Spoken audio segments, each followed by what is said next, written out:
તો ઉલ્કા પાપ શા માટે? અને ડરો છો મોત થી આટલા બધા તો કરો છો પાપ શા માટે? દેવને દુર્લભ હોય, દેવોને દુર્લભ હોય એવો માનવીને આ માનવ દેહ મળ્યો, પણ માણસ બુદ્ધિના ગાળિયા બીજાને ડોકે નાખ્યો. એક દી એક માણસ આમ બજારમાં નીકળ્યો ને તો એક ભાઈએ ઘીરે લીમડો કોથમીર નાખીને કઢી વઘારી હતી. તો કઢીની સુગંધ ડેલીએ ગઈ તો ઓલો ડેલી પાસે નીકળ્યો માથું પકડીને બેસી ગયો. તો ઘરતણીને બારું જવું હોય છે એટલે ડેલી ઉકાળી, ત્યાં તો આ માથું પકડીને બેઠેલો. એટલે ઘરતણીએ પૂછેલા કેમ અહીંયા બેસી ગયો? એ કેમ મોરો પડી ગયો? એ કે હમણાં હાથ દીખ્યા તાવ આવે છે, કાંઈ મોઢે નથી લાગતું, મને એમ થયું ગામમાં ક્યાંય કઢી મળી જાય થોડીક લઈ આવું. ઓલો કે કઢી તો હમણાં મેં જ બનાવી, લાય કાંઈ વાસણ લેવો છો હું આપું. તો ઓલે દેશી નરિયા ના રાખી કે આમાં આપો. ઓલો ઘરતણી કે આમાં બે બાજુથી કઢી ઢોળાઈ જાય કે બે બાજુ ખીચડીના લોંદા મેલી ગયો. ઘરનો દીકરો કઠિન ખીચડી બે કરીને ગયો. એક જણા પાસે રૂપિયા બહુ, કાંઈ કોઈ ધંધાનો અનુભવ નહીં. એક એનો મિત્ર હતો એની પાસે અનુભવ બહુ, પણ એને પાસે રૂપિયા નહીં. બે જણા એ ભેગા મળીને ધંધો કર્યો. 10 વર્ષ ધંધો આવ્યો, પણ એમાં બે નું એવું અનુભવ જેને હતો ને એને રૂપિયા થઈ ગયા, અને રૂપિયા વાળો હતો એ કડકો થઈ ગયો. એ કડકો થયા પછી એને અનુભવ થયો કે આ ધંધો કરવા જેવો નહીં.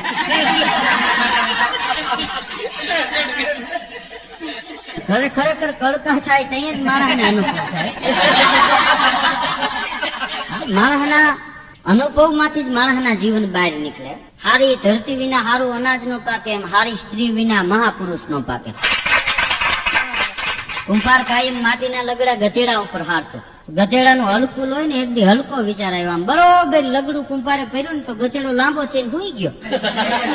કુંભારે બહુ માર્યો, પણ ગધેડો બેઠો ન થયો. એટલે કુંભારને એમ કે હવે આ નહીં હાલે, એટલે લગડું ઠલવીને ઘેરે વયો ગયો. પણ આ ગધેડો ઢોંગ કરીને પડી ગયો.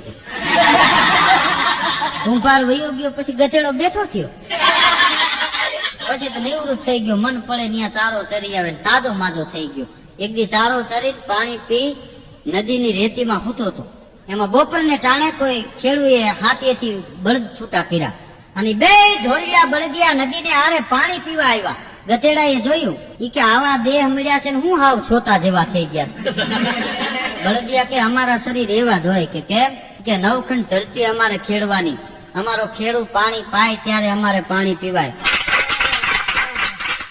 અમારો ખેડૂ અમને નિર્ણ નીરે ત્યારે અમારે ખવાય, અમને છોડે ત્યારે અમારાથી છૂટાય. અમારા શરીર એવા જ હોય. ગધેડો કે ઈ તમારી મોટી ભૂલ છે. કેમ? કે કાયમ કુંભાર મારા ઉપર માટીના લગડા હારતો. એક દી હું ખોટે ખોટ ઢોંગ કરીને પડી ગયો, મને માર્યો, પણ હું બેઠો ન થયો એટલે કંટાળીને વયો ગયો. તેદુનો હું નિવૃત્ત થઈ ગયો છું. તમે આવું કાંઈક કરો. કઈ બળદિયાએ કીધું કે તારી માં કોણ છે? તારો વિચાર બહુ સારો છે. તો ગધેડો કે ગધેડી. તો કે હા. બળદ કે તારી માને તું એક જ માં કહેશ કે બીજા કોઈ કે? તો કે હું એક જ કહું છું. બળદિયો કે સાંભળી લે ગધેડા, ત્યાં તારે ને મારે તફાવત છે, ફેર છે. કે કેમ? બળદિયાએ કીધું સાંભળી લે ગધેડા, મારી માં છે એ કામ જેનું છે, ગાય છે. મારી માને હું એક માં નથી કેતો, આખું જગત જેને માં કહે છે. બોલ ચોથને દિવસે ગામના ચોકમાં બેનું એની પૂજા કરે છે. અમારી જન્મ દેનારી જનેતાની ગામના ચોકમાં પૂજા થતી હોય અને અમે ઢોંગ કરી તો એના ધાવણ લાગે. અમે અમારા હાડે હાડ તોડી નાખશું, પણ અમારાથી હલકું કામ ન થાય. ઈ કે તમે ગધેડી ના રહ્યા ની એવા જ કામ. તમને કોઈ દી સારો વિચાર ન આવે, પણ સારું જીવન છે ઈ જ જીવનની મજા છે. હજી જોજો ગામડાની માલિપા, પ્રભાતના પોરની માલિપા તો ગોકુળિયા જેવા વાતાવરણ લાગતા હોય. કે પરોળ થયું અને પાંગરિયું માન, વન વાહડિયું વાગી, ત્યાં ઓચિંતાની આળસ મરડીને ઝબકીને રાધા જાગી. પ્રભાતે મન અને વન બે પાંગરે, ગમે ઝાડવું વાયું હોય એનો કોટો પ્રભાતે ફૂટે. માણસ થાકીને હુઈ ગયો હોય, હવારે આશાની ડાળખીએ ઓરતાનો કોટો ફૂટે. અથડાતે આટેલી પહેરું પ્રાગટ પાછી વળ્યું. રાતે માલધારી માલ ઢોર લઈને ગયા હોય, સવારે 4 વાગે પાછા વળે. એ અથડાતે આટેલી પહેરું પ્રાગટ પાછી વળ્યું. ત્યાં વાતે જાગ્યા વલોણા ગાજી રહ્યું ગોકુળિયું રે. વલોણાના ઘમકાર થતા હોય ગામડામાં. અને ઉઠી સાવરણી સાવરણાને વાસી દે વળગાડ્યું. આપણે જોજો પતિ પત્ની હોય એમાં પેલા બાયું ઉઠે, પુરુષો હુતા હોય, એમ હાવેણી હાવેણો ઈ પતિ પત્ની છે. પેલા હાવેણી ઉઠે, રૂમ વાળે ને રસોડું વાળે. હાવેણું તો મરદ કહેવાય, ઈ તો ફળિયામાં ભૂતો હોય લાંબો. હાવેણી હાવેણો પતિ પત્ની. આપણે જોજો હવારમાં બાયું ઉઠે, પુરુષો હુતા હોય, પછી બાયું ટિફિન કરીને પકડાવી દે કે હવે હાંજ સુધી લડી આવો. હાવેણી હાવેણો ઈ પતિ પત્ની છે. હાંડો ને ગાગર ઈ પતિ પત્ની છે. ઈ ચૂલો ને આંગણ ઈ પતિ પત્ની છે. તવીથો ને હાણસી ઈ પતિ પત્ની છે. આપણા આંગળામાં પતિ પત્ની. આંગૂઠો છે ઈ રાજા છે, અને આંગળીયું છે એની રાણીઓ છે. જોઈજો ગમે એવો કારીગર હોય એનો અંગૂઠો કાપી નાખો, પછી કાંઈ કારીગરાઈ ન કરી શકે. શું કામ કે આ મરદ હતો એ તો કપાઈ ગયો, પછી વાહે બાયું વધી. શું કરે બે જોઈજો. એક તો એ નથી સમજાતું, બસ સ્ટેન્ડમાં ગીરજી હોય તો બસ નું બાયણું દળીને પોલીસ વાળા ઉભા હોય, હાલો બેનું ને મોર આવવા દો. કે લગ્ન પ્રસંગમાં જમણવાર હોય તો કે બાયું ને મોર આવવા દો. જાન ઉકળતી હોય કે બેનું ને મોર આવવા દો. ઘણ ઉપાડવાનું થાય ને કે પુરુષો આવજો આ બાજુ.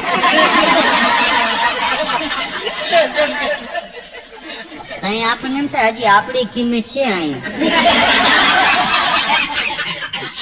પણ ઉઠી સાવરણી સાવરણાને વાસી દે વળગાડ્યો. એ રૂમ વાળે, રસોડું વાળે, ઓસરી વાળે, ઓસરી ની કોર સુધી હાવેણી આવે. ત્યાંથી હાવેણા ને જગાડે, ઉઠે આ ફળિયું વાળી નાખ એમ કઈ હાવેણી પાછી રૂમમાં વહી જાય. હાવેણી સમજે છે કે આપણે બાયું કહેવાય, બાયું ને બહાર ન નીકળાય. આ દેશની હાવેણી બહાર નથી નીકળતી, પણ બાયું રોડ ઉપર ભેળપુડી ફાકે લ્યો. વાસરીની કોરેથી હાવેણી પાછી વહી જાય, પછી હાવેણી ઉપાડે ઠઠ ઝાપા સુધી મેલી આવે. ઉઠી સાવરણી સાવરણાને વાસી દે વળગાડ્યો. ત્યાં ફળિયું ફોર્યું, શેરીયું ચોકી, એને તો હૂતો ચોક જગાડ્યો. કરોડ થયું ને પાંગરિયું, મન વન વાહળિયું વાગી. ઘરને ખૂણે ઘંટી જાગી, ગીત મંડી ગઈ ગાવા. હવે આ વૈજ્ઞાનિક જમાનો આવી ગયો, ફલોર મિલ થઈ ગયા, ઘર ઘંટી થઈ ગઈ. નકર દેશી ઘંટીએ બાયું દળતા. કાંબી ને કટલા વાતું એ વળગ્યા ને હેલું હાલી નાવા. બેનું પાણી કરવા જાય, બેડા ને પેલા ઉઠકે. કવિ કે બેડું નાવા માટે બહાર જાય. બેડા સમજે છે ખવારમાં નાવું જોઈએ. અમુક અમુક માણસ એવા થઈ ગયા, 15 દી થાય તો એ નાતા નથી. એક દી બાઈ એના ઘરવાળા ને કે આજ સોમવાર છે, સોયણી કાઢી દેજો ધોઈ આવું. એ કે હજી ઓલા સોમવારે પહેરી ત્યાં. હજી તારે 1.5 મહિનો પહેર્યું છે. પણ ચૂલો ચૈતો તપી તાવડિયું શિરામણ હાંભર્યા. ગામડામાં શિરામણ થાય. ચૂલો ચૈતો તપી તાવડિયું શિરામણ હાંભર્યા. નાના વાછરડા જઈ ગાયું ને વળગ્યા, એને દૂધે મોટા ભર્યા. પણ ચા આવતા શિરામણ વયું ગયું. ચાએ મેલું શિરામણ, બીડીએ મેલો હોકો, ઘડિયારે ખોયા ઘરેણા ને કેનો કરવો ધોખો. ચા આવતા શિરામણ વહી ગયું. ઘણા હવારમાં એની ઘરવાળી ને કહે તું ચા બા કહે. ઓલી કે તમે તાપ બાપ કરો તો હમણાં. ચા આવતા શિરામણ વહી ગયું, બીડીઓ આવતા હોકો વયો ગયો. હોકા પીવાતા, હોકા વાળા ચડિયાતા, બીજા હાલે પાળા. હારા માણા હાથ કરે આવજે હોકા વાળા. એક ભાઈ તો હોકો પીતા હતા, ફળિયામાં હોકો 30 ફૂટની નળી લઈને ઘરમાં બેઠો બેઠો પીતો હતો. એટલે એક ભાઈએ કીધું આમ કેમ હોકો ફળિયામાં રૂમમાં બેઠા બેઠા પીવો છો? ઈ કે વ્યસન થી છેટા હારા. આ છેટા છે ખોટા, તે તો મચ્છર ને મૂજવી નાખે. ચા આવતા શિરામણ વહી ગયું, બીડીઓ આવતા હોકા વયા ગયા, ઘડિયાળો આવતા ઘરેણા વયા ગયા. એક જણો તો 3જા માળે ઉભો આલારામ ઘડિયાળ ને ચાવી દેતો હતો, હાથમાં તો મુકાઈ ગઈ. તો નીચે ઉતરીને આમ હાથ કરીને ઉભો હતો. એક જણો ત્યાંથી નીકળ્યો કે કેમ આમ ખોબો થઈને ઉભો છો? ઈ કે ત્રીજા માળેથી મારા હાથમાંથી ઘડિયાળ મુકાઈ ગઈ. ઈ કે ખોટા કયું નું કોક લઈને વયું ગયું હોય છે. ઈ કે ના ના, અડધી કલાક મોડી છે. આમાં મોડી હાલે. પણ ઈથી આગળ તો પ્રભાતના પોર કેવા લાગતા હોય કે આબ ઝરૂખો આરોહણો થયો ને દીવડા લાગ્યા બુજાવા. અંજવાળું થાય એટલે આપણે કહીએ ને હવે દીવા ઠારી નાખ્યું, અંજવાળું થઈ ગયું છે. આબ ઝરૂખો આરોહણો થયો દીવડા લાગ્યા બુજાવા, અતારીએથી ચાંદો ઉતરો એને ચાંદની હાલી મનાવા. અને કુવા ને કાંઠડે જોગન કેરા ઝૂંડ બની ગયા થાવા. નાનકડું ગામ હોય, ગામના પાદરમાં કુવો હોય, આઠક ગરેડિયું હોય, વિહક બાયું કુવે પાણી ભરવા ભેગા થઈ જાય. ગરેડિયું હોય એટલા બેનું પાણી સીંચે, બીજા ઉભા હોય. બાયું કુવે ગાંડા હોય, અલગ મલક ની વાતો કુવે કરે. અને પુરુષો અરીસે ગાંડા હોય. ભલે ને તાવડી ને તરિયા જેવું મોટું હોય, અરીસો હાથમાં હોય તો આમ બાબરી પાડે, આમ બાબરી પાડે. હરીશો એમ કે હવે વયો જા, નકર હું હાથ કાઢ કરી. ઘણા તો એવા કાળા હોય, તાવડીના તળિયા જેવા મોટા હોય, એના લગ્ન થતા હોય. એની બા હું કે ખબર, મારા દીકરાને પીછી ન ઉકળી. હવે આને પીછી ઢગલામાં 10 દી દાટી દેતો ન ઉકળી. હાથ પેટીનો પાકો કલર આને પીછી લાગે. એક તો કાળો વરાજો હોય ને પાછા કપડા સફેદ પસંદ કરે. આખો સુખ પછી એનું મોટું કેવું લાગતું હોય, સફેદ ડબલામાં ચાની ફૂકી પડી હોય, ઢાંકણું ઉકાળો દેખાય ને એવું દેખાય. પણ કુવાને કાંઠડે જોગન કેરા ઝૂંડ મંડી ગયા થાવા, વળ લઈને વાંભિયું દોરી ત્યાં તો ગરેડિયું લાગી ગાવા રે. પરોળ થયું અને પાંગરિયું મન વન વાહડિયું વાગી. ઉષા સોળે સૂરજ ભાળી સત્ય મંડી ગઈ ગાવા. હવારનું હજી પ્રમાણ છે, આપણે કહીશું ને હવારના પોરમાં ખોટું ન બોલતો હોય એવી વાત કરજે. એટલે હવારના પોરમાં કોઈ ખોટું ન બોલે, 10 વાગ્યા પછી હાલે હાંજ સુધી. ઉષા સોળે સૂરજ ભાળી સત્ય મંડી ગઈ ગાવા, કવિ દેવ ખરી ગયા ફૂલડા ફોરી, એને ધરતી લાગી ચુમારે. પરોળ થયું અને પાંગરિયું મન વન વાહડિયું વાગી, ત્યાં આળસ મરડી ઓરડા માંથી ઝબકીને રાધા દાગી. સવારમાં કોઈ ખોટું ન બોલે. જોજો આપણે કોકના ઘેરે જઈને પૂછી ક્યાંય કે મારા ભાઈ, તો એની ઘરવાળી શું કે તો ગામના ગયા, આપણે કે કઈ આવશે. હવે એનું નરસિંહ મહેતા જેવું ખાતું. નરસિંહ મહેતા નાગીને બીડીયું પીતા. હા તો માયગું મળે ત્યાં સુધી બીજું લેતું નથી ઘર. આપડી પીડી ને આપડી બાકન હળગાવીને એમ કે ભલા માણા હું ભેગું લઈ જાઉં. પૈસા તો હાથનો મેલ છે, મેલ ઉકેડીને દે ને જોડી દે ઓલો. અમારું શું કામ લોહી કે. પણ હવારના ભોરની માલિપા સૂરજની પ્રાર્થના થતી હોય કે ગેકી ગૌશાળા સૂતા ગાળા પંખી માળા પરહરિયા દેવળ દેવાળા ટકિયા તાળા હુવા ઉડાળા તમ હરિયા.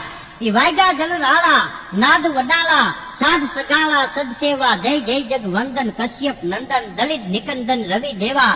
હે હુરાજ ભલે ઉગ્યા ભાણ ભાણ તુહારા ભામણા મરણ જીવન લગ બાણ. હવે રાખજે કશ્યપ રાઉત. હવારના પોરની મારી પાસે સૂરજની સ્તુતિ થતી હોય. અટાણા હવારના પોરમાં માણસને ટાઈમ નથી. એક જણો તોડ્યું જાતો હતો. મેં કીધું કા ઉભો રહે ને, મને કે ઉતાવળ છે. મેં કીધું પણ એટલી બધી હું ઉતાવળ? ઈ કે